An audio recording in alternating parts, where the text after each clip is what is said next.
Humana, el plan Renacer. Entonces ahí nos enteramos que sí, ellos nos cubrían todo el tratamiento. Gracias a Dios todo salió bien. El doctor me dijo que todo estaba perfecto y ahora ustedes me ven aquí, yo estoy sana. Porque nuestra esencia es humana. Decídete ya por el Chevrolet que te gusta. Hoy es la oportunidad perfecta para llevártelo a casa. Con beneficios increíbles y las mejores ofertas. Chevrolet Sale, con entrada desde $4,000. Chevrolet Tracker, desde $28,490. Chevrolet D-Max 3.0, cabina doble 4x2. Con radio, bedliner y neblineros por $29,990. Disponibilidad inmediata en todos los modelos. No esperes más. Visita nuestros concesionarios y decídete ya. Aplican restricciones. Chevrolet. Find new roads. Bienvenido a Primax. Por favor, póngame 35 de Cotopaxi, 50 de Loja, 30 de Cuenca. Cuando pones la nueva Super G-Prix de Primax, sabes que puedes llegar más lejos. Porque la nueva Super G-Prix es la única gasolina con aditivos alemanes que le da mayor rendimiento y protección a tu motor. Nueva Super G-Prix de Primax, creada para que llegues más lejos. Primax, siempre más. Para conocer el mundo hay que vivirlo desde dentro. Llegar a lugares que no sabías que existían. Recorrer calles que no aparecen en los mapas. Atreverte a probar algo nuevo. Perderte de todo para encontrarte contigo. Ingresa a clubmiles.com.es y canjea tus millas también por experiencias. Porque con Diners Club Miles siempre hay un plan para tus millas. Fin de espacio promocional y publicitario. 8:55. Permítanos, el público ecuatoriano, saludar a nuestras colonias en todo el planeta, en Europa, en las naciones asiáticas, en la Unión Americana, todas las colonias de ecuatorianos que residen en las principales urbes del mundo. Este acercamiento recomendado por los familiares acá en el Ecuador, les pedimos una contribución de sintonía porque queremos que estén enterados de las últimas circunstancias de este mal episodio que vino a quedarse por algunos años, por muchos años, dependiendo naturalmente precisamente de la actitud que asumamos como sociedad todos los ecuatorianos, residamos o no en el país. La recomendación entonces para todas las familias que nos escuchan aquí en el territorio ecuatoriano, que recomienden la sintonización de estos programas informativos donde buscamos se haga presente el poder político orientador, el poder empresarial activo, orientador, el poder de nuestras Fuerzas Armadas, el poder de nuestra Policía Nacional, de toda la institución republicana. Ustedes pueden vernos y oírnos y estamos integrando otros segmentos que hemos adquirido recientemente para llevar imágenes más instantáneas y más vigorosas de lo bueno y lo malo que va a tener que transitar ante nuestros ojos. Igualmente, señoras y señores, precaución, bastante precaución, trabajo normal, valentía, entereza. Pero Juan Carlos Solínez les va a formular, como uno de nuestros especiales invitados, cuál debe ser la actitud que desde lejos o aquí dentro del país nosotros debemos asumir como una sociedad que tenemos que prepararnos a librar esta batalla contra el crimen organizado que vino a quedarse un poco más de tiempo.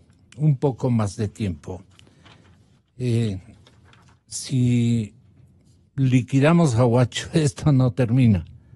Vendrán más guachos.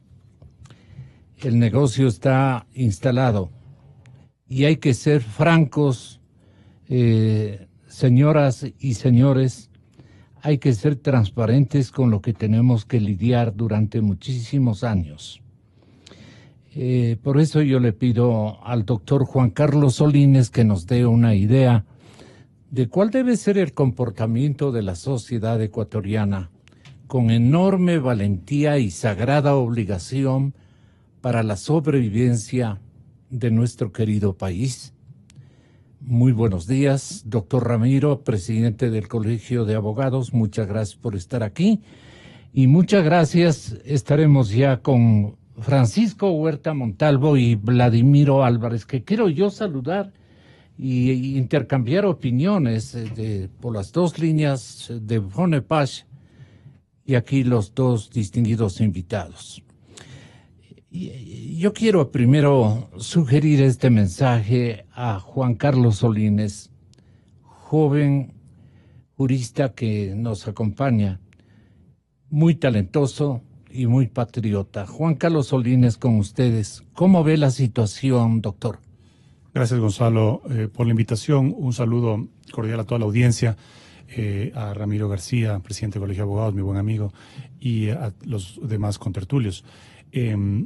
Yo quisiera retomar las palabras suyas, Gonzalo, en el sentido de que el momento histórico que vive el país, de estos momentos que a veces las sociedades tienen que enfrentar, momentos dolorosos, como el que vivimos hace 2 años justamente con este fenómeno de la naturaleza, el terremoto que se dio en la provincia de Manabí.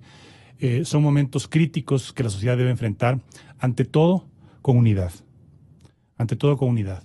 Más allá de esos llamados trillados, yo creo que la unidad es un elemento fundamental que se basa en otros valores fundamentales como el de la solidaridad. Es decir, dejar de pensar que es un problema de la frontera, o es un problema de los militares, o es un problema de la policía. Es un problema del país entero. Y si es que vemos ya en su real contexto y magnitud, es un problema global. De allí que las ayudas y la unidad no solamente se refiere al Ecuador, sino se refiere a países amigos y a países que están comprometidos con la lucha contra el crimen organizado. Pero usted hablaba de que debemos ser francos y debemos ser transparentes. Yo añadiría a esas virtudes que el momento histórico demanda que tengamos serenidad. Es decir, no alarmemos ni nos alarmemos de forma que hoy día es tan común a través de las redes sociales con noticias falsas, con especulaciones, con criterios muchas veces antojadizos que no se sustentan sobre la técnica.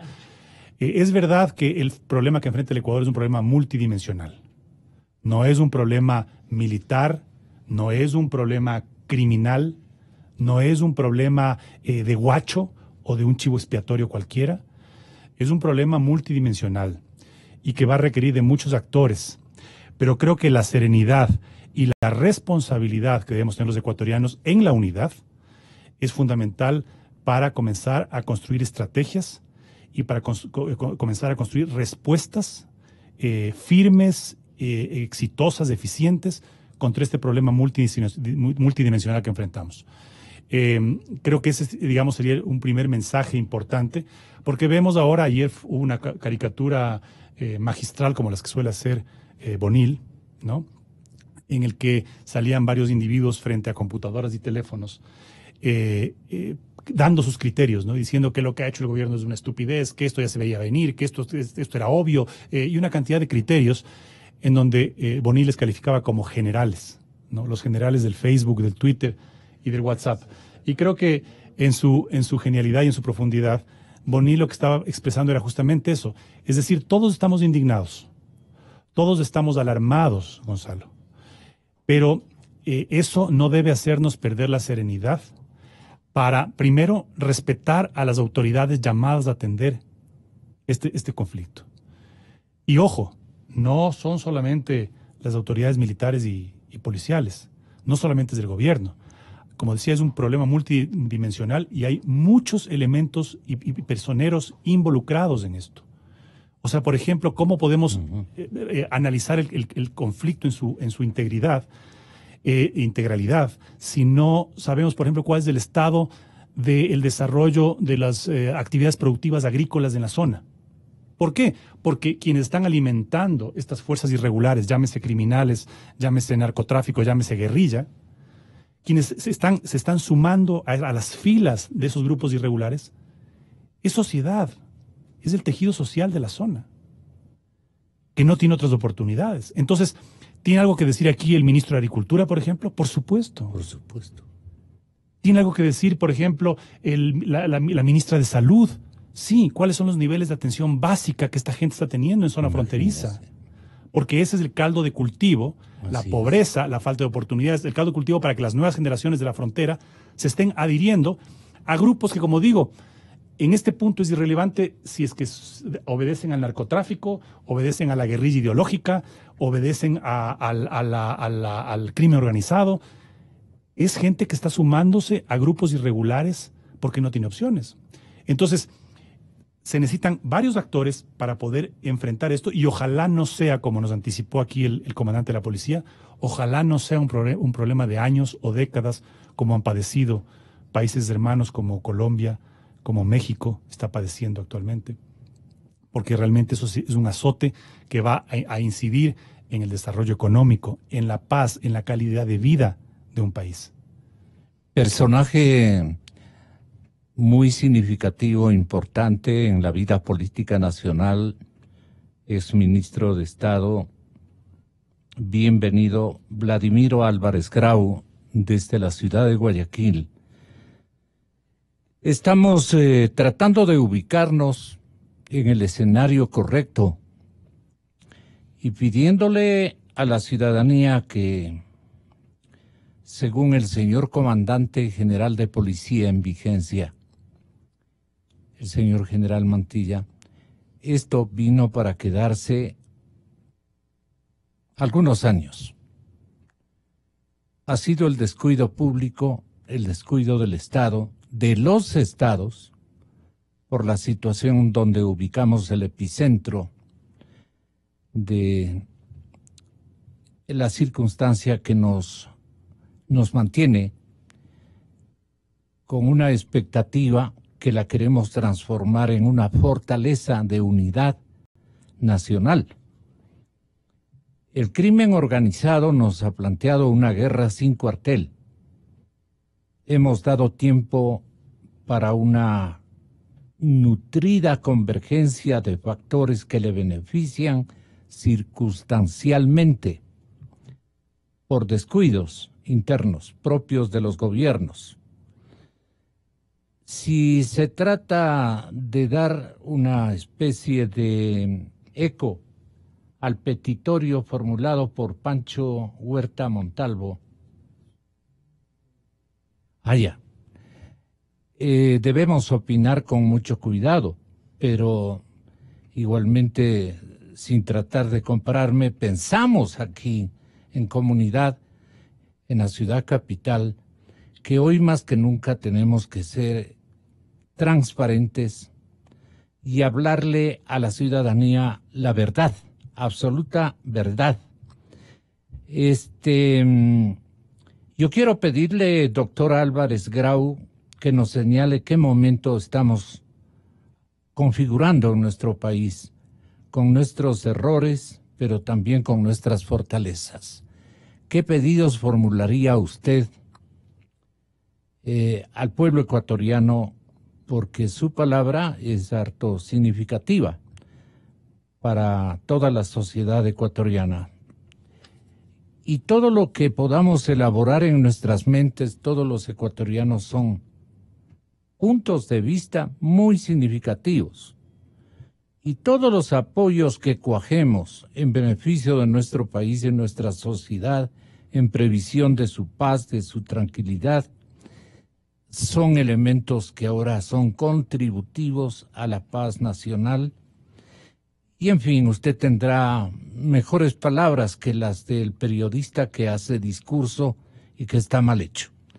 Pero mi interrogante es esa: ¿cuál es su mensaje de apreciación del momento que vive el país y qué nos recomienda Vladimiro? Buenos días, doctor.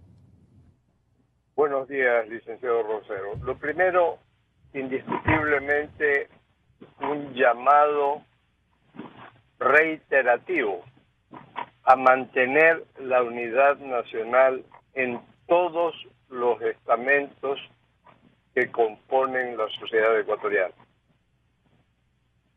En este momento es importante que no dejemos que la ciudadanía, que los funcionarios de gobierno, que los miembros de Fuerzas Armadas, de Policía Nacional y de otras instituciones desviemos la atención de la definición, la determinación clara de cuál es el problema que vivimos. Segundo, una vez que hayamos definido exactamente cuál es el problema, analizar cuáles son las causas de ese problema. Luego de establecido con claridad las causas del problema, tenemos que ver cuáles son las alternativas de solución a cada una de esas causas del problema. Y finalmente, combatir a como dé lugar para eliminarlas, para que exterminando las causas del problema dejemos de padecer las amenazas a las que en este momento nos estamos enfrentando.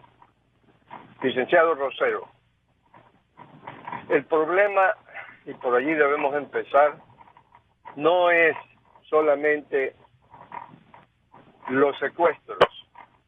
El problema no son solamente los asesinatos. El problema no son solamente las amenazas o el miedo que tratan de infundir estos delincuentes narcoterroristas. El problema fundamental es, como se ha dicho en una intervención anterior en este programa, es multidimensional.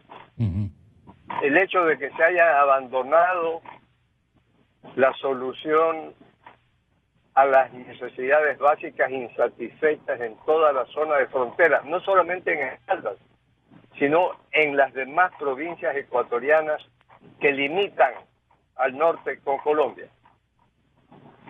En la medida en que hay necesidades de subsistencia que no han sido solucionadas por diversos gobiernos, obviamente los habitantes tratan de sobrevivir y caer en las tentaciones que puedan plantearles.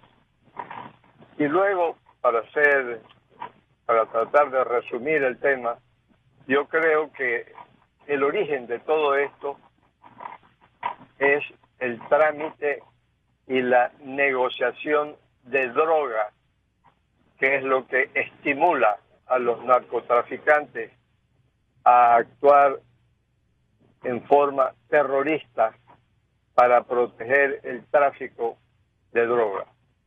Si tenemos miles de hectáreas, si tienen miles de hectáreas de sembríos, de coca y de otro tipo de drogas en el territorio colombiano junto a la frontera ecuatoriana, y esto es lo que los terroristas y Guacho y su gente tratan de producir, tratan de comercializar, tratan de proteger a como dé lugar, pues por allí debe empezar el saneamiento.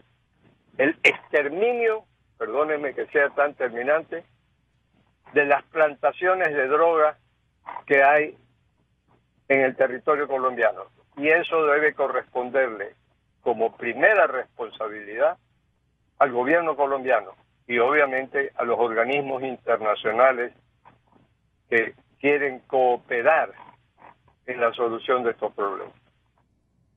Gracias, doctor Vladimiro.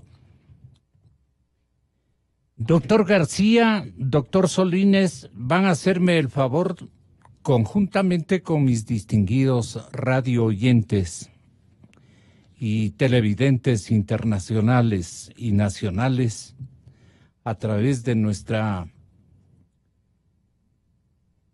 canal YouTube en todo el orbe, que nos están escuchando. Quiero que tengan la bondad de ensamblar esta actitud que nos sugiere Francisco Huerta Montalvo, notable ciudadano guayaquileño,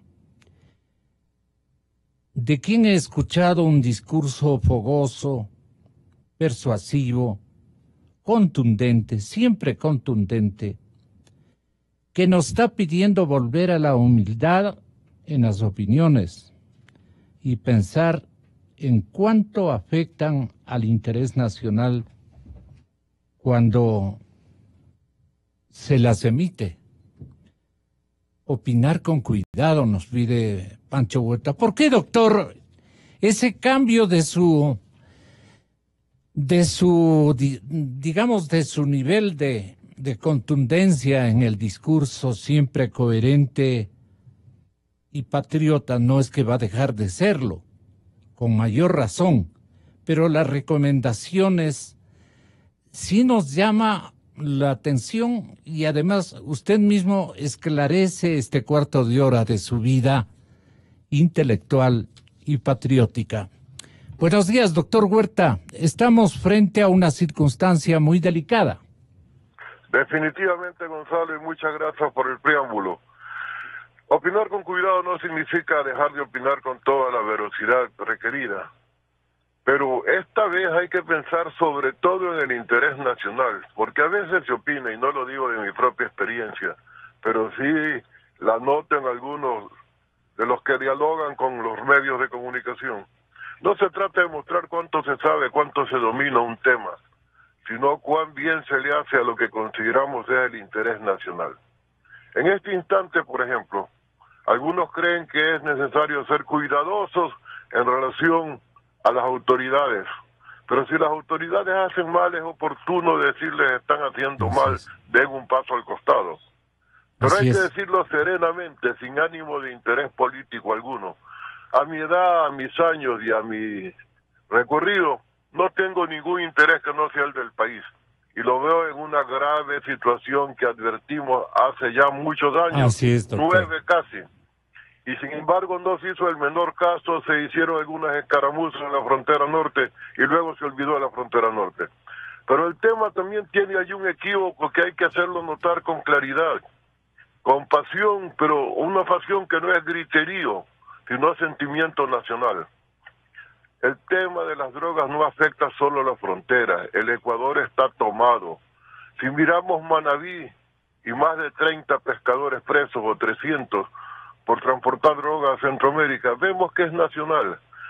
La provincia del Oro de larga data tiene problemas con el tráfico de drogas por el vecindario con el Perú, que es uno de los productores principales del continente. Y ni hablar de Guayas, donde todos los días se capturan contenedores llevando droga. Igual en Santo Domingo, Los Colorados y otras provincias de la sierra. Y ni hablar de Sucumbíos y otras provincias de la región amazónica. El tema es nacional.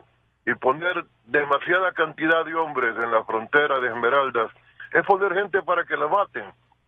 No es esa la manera de combatir este problema. Básicamente es inteligencia y colaboración.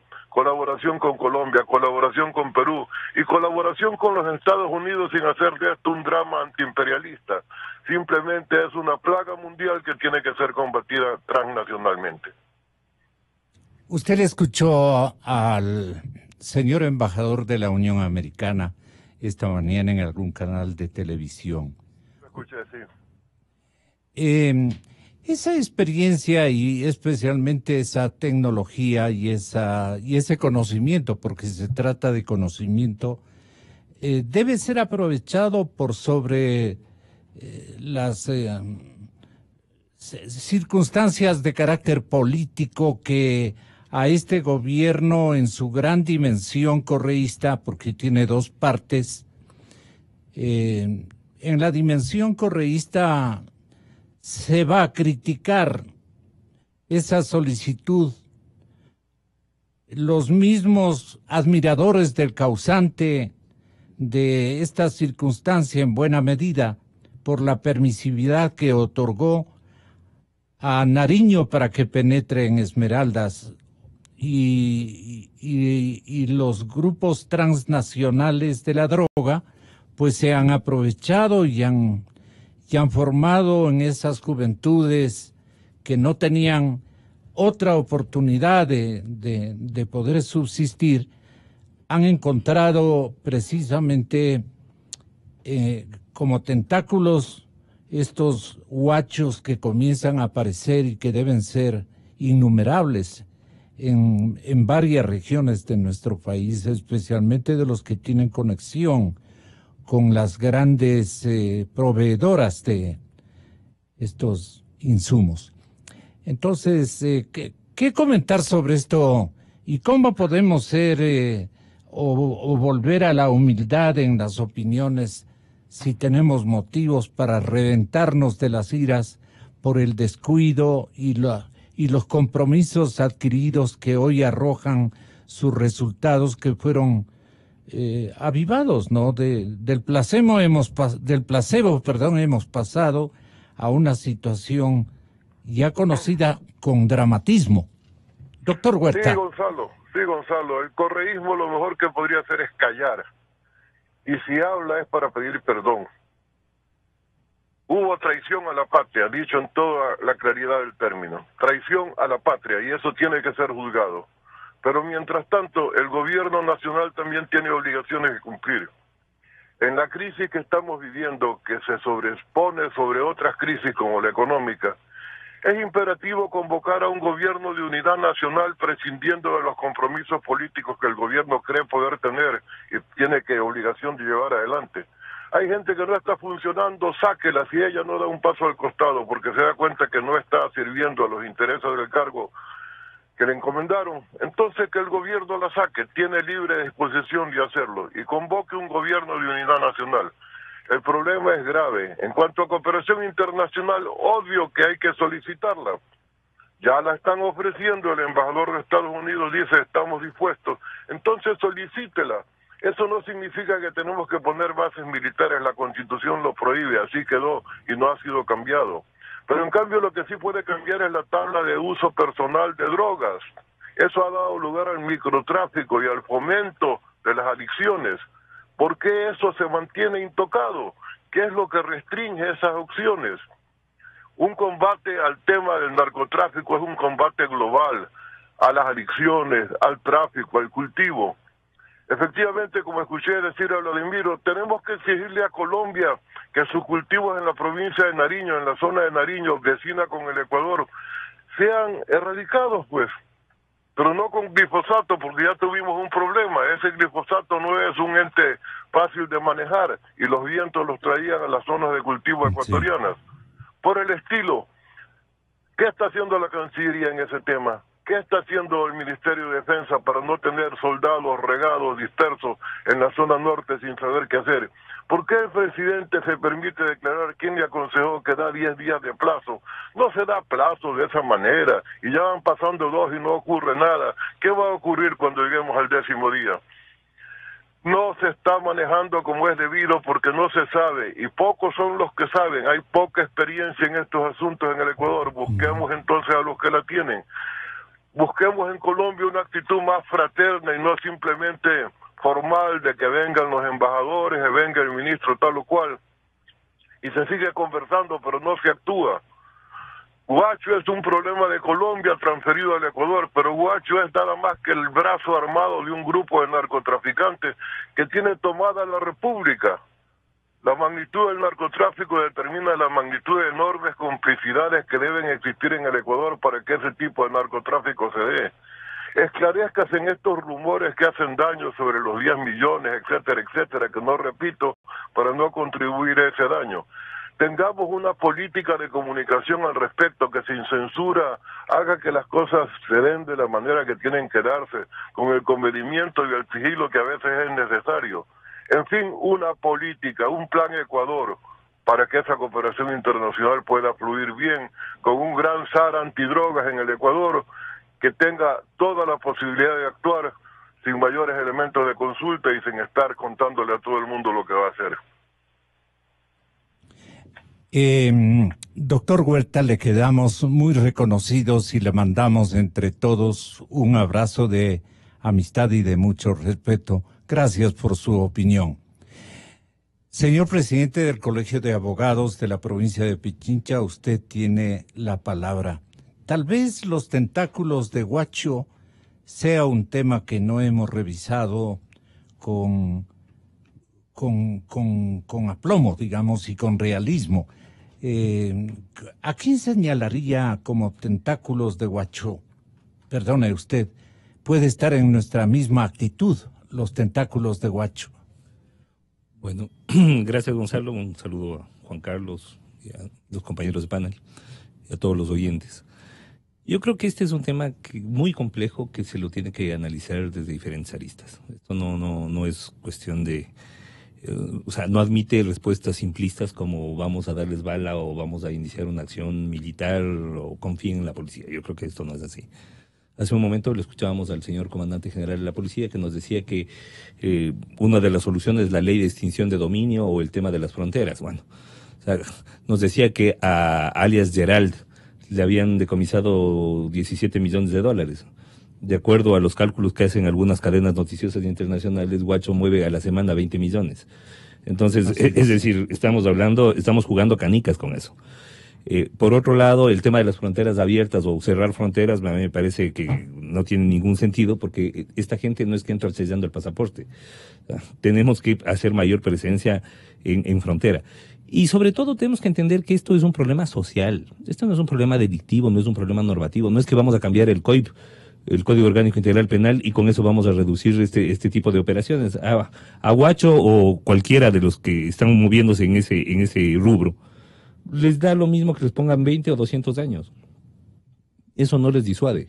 Mientras el narcotráfico sea un negocio, pero sobre todo, mientras el narcotráfico pueda nutrirse de los sectores más pobres y más marginales, entonces vamos a tener mucha gente involucrada en ese negocio. O sea, como usted mismo ha dicho en varias ocasiones hoy, tenemos poblaciones de frontera totalmente descuidadas. Esto se tiene que entender como un problema social. No es un problema penal, no es un problema policial. Hace un momento escuchábamos, usted le preguntaba al señor comandante de la policía si la policía está lista. Ninguna policía está lista. Y eso ya nos ha demostrado Colombia en los 90 y México en los 2000. Este no es un problema o sea, si hay algo que está claro, es que no hacer. La guerra contra el narcotráfico está perdida hace rato. ¿Qué proponen ustedes dos? Lo primero que la parte última del programa. Lo primero que se tiene que hacer es pensar en la población civil de frontera, que es la más azotada por este tipo de actuaciones. Eso es lo primero que tenemos que ver. Porque, claro, iniciar acciones militares a gran escala, lo que va a generar es un montón de población civil víctima. Y una multiplicación de huachos. Pero por supuesto va a tener desplazados, va a tener lesionados y va a tener un montón de muertos. Entonces vamos a contar muertos en cantidades. Por otro lado, no nos estamos enfrentando a una organización delincuencial solamente. Esto no es una pandilla. Estamos enfrentando a un ejército paramilitar irregular que viene tan o mejor preparado que el nuestro y con tanto o más recursos que el nuestro, que además se están nutriendo semana a semana de uno de los negocios más lucrativos del mundo, que es el narcotráfico. Entonces, tenemos que entender eso, porque de lo contrario, lo que vamos a hacer es empezar una escalada de violencia y a empezar a contar cadáveres. Esa no es la solución. Eso ya pasó en Colombia, ya pasó en México. Evidentemente cada caso es diferente, pero no podemos seguir aplicando recetas fallidas. Tenemos que ya empezar a pensar diferente, porque además el terrorismo no genera narcotráfico, el narcotráfico genera terrorismo. Entonces, ¿hacia dónde tenemos que ir? ¿Hacia las actuaciones terroristas o hacia el narcotráfico? Entonces hay que golpear el negocio. Pero claro, ahora, ¿qué es lo que pasó en la década ganada? Se dedicaron a golpear el negocio, pero el negocio del microtráfico. Entonces al tipo que está en la esquina vendiendo 4 gramos. Y de esos llenaron las cárceles del país. Y con eso no hemos solucionado absolutamente nada, porque el microtráfico, como es un tema de marginalidad, encuentra reemplazo a los 5 minutos. Es decir, usted encarcela al que tiene la esquina, digamos, de la República y Eloy Alfaro, 10 minutos después tiene 2 tipos dándose de cuchilladas por esa esquina, y 20 minutos luego el ganador está vendiendo droga. Así de sencillo. Entonces, esa fue la política de antidrogas de los últimos 10 años. En cuanto frontera, obviamente las soluciones con perspectiva social, son mucho más caras y a largo plazo y no son políticamente rentables, y por eso es que a los políticos no les gusta. ¿Cómo controlamos el narcotráfico en frontera? Con más escuelas, con más colegios, con más clínicas, ¿verdad? Con hospitales, con más posibilidades laborales que le permitan al tipo que vive en el borde del río Mataje dedicarse a cualquier otra cosa que no sea a colaborar con el tráfico de estupefacientes. Entonces, pero claro, son respuestas a largo plazo, estructurales, sociales, que no dan réditos políticos, porque lo redituable políticamente es hemos cogido a 40 y hemos matado a 10. Eso es lo que reditúa. Entonces, claro, nuestra responsabilidad un poco como actores de opinión y como medios de comunicación es no caer dentro de ese simplismo, ¿no? Dentro de ese amarillismo. Yo creo que tenemos que exigir a nuestras autoridades de gobierno seriedad. Y la seriedad no es simplemente, a ver, vamos a reunir a tres embajadores y nos vamos a sentar y vamos a jurarnos que nos vamos a ayudar. No, necesitamos una política internacional de mediano plazo coherente, no la tenemos. Necesitamos una política de defensa estructurada, no la tenemos. En materia de seguridad interior tampoco tenemos una política coherente. Pero entonces caminemos en esa dirección o hacia esa meta. Gracias, doctor. Lo último, sus propuestas. Gonzalo, el Ecuador está bajo ataque. Con eso terminamos. El Ecuador está bajo ataque y estamos iniciando un proceso armado de guerra contra una amenaza externa. Y lo primero que hay que hacer es entender que no es una guerra cualquiera. Es decir, nosotros vivimos en las últimas décadas del siglo pasado, vivimos la guerra de Paquisha y la guerra del Cenepa, del Alto Cenepa. Eran guerras contra estados por temas territoriales, por temas estratégicos, por temas fronterizos, en donde hay normas que regulan ese tipo de conflictos. Hay normas humanitarias, hay normas de presos de guerra, ¿no? En este caso, estamos enfrentando, tal vez por primera vez, una guerra con grupos irregulares, con grupos delincuenciales. Es decir, no hay normas aquí, ¿ya? Entonces, lo primero que hay que hacer en una estrategia armada frente a un enemigo que no respeta ninguna norma, que acaba de secuestrar 3 periodistas, que eso está absolutamente prohibido por normas internacionales, porque los periodistas cubren la noticia. Hay periodistas en zona de guerra que nunca jamás, deben ser tocados.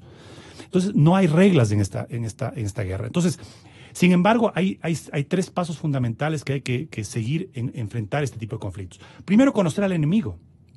Se habla de que son grupos terroristas, disidentes de las FARC, grupos narcoterroristas, grupos delincuenciales. ¿Quién mismo es el enemigo?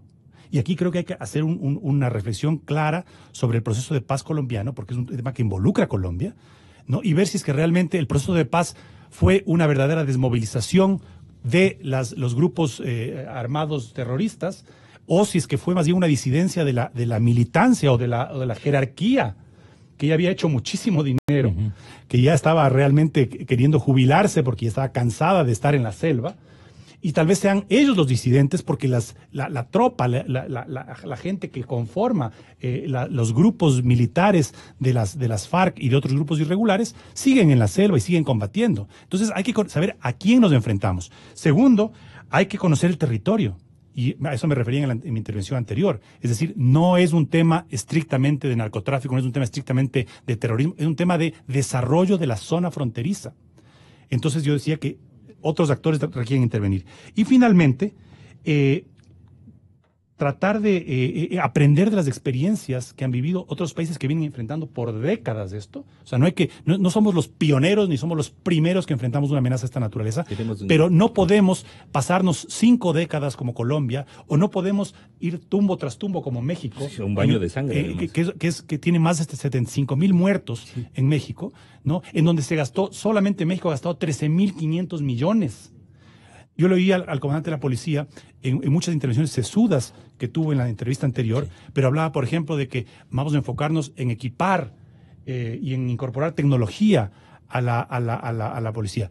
Sí, es un elemento importante, pero que no se convierta en la panacea. No se trata de comprar armas, no se trata de comprar última tecnología, se trata de ver cómo los recursos escasos que tiene el país pueden ser utilizados de la manera más eficiente para mejorar las condiciones de la frontera. Sin premios para nadie. Sin premios para nadie, sin panaceas, sin decir, sí, que si compramos el último equipo de interceptación, ¿qué creen? ¿Que México no tiene eso?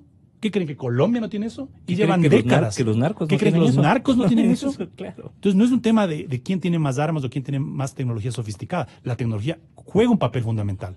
Pero yo creo que aquí es un problema multidimensional que debe ser abordado en todas sus facetas, principalmente la social, económica y productiva de la frontera. Y, por ejemplo, la UAF, que tiene un rol fundamental porque el país, mientras sea un país dolarizado en medio de la zona productora de coca y del narcotráfico, mientras sea un país dolarizado donde no hay los controles adecuados, es un paraíso para el lavado de este dinero mal habido, de este dinero del crimen organizado. Entonces, el Ecuador tiene que poner una prioridad fundamental en la lucha contra el lavado de activos para que el Ecuador deje de ser el paraíso que ha venido siendo los últimos años para el crimen organizado. 4 inteligencias han honrado este programa de noticias y opinión. 4 grandes inteligencias adornadas por un patriotismo incuestionable. Buscando la verdad, hasta mañana. Gonzalo Rosero. Credibilidad incuestionable.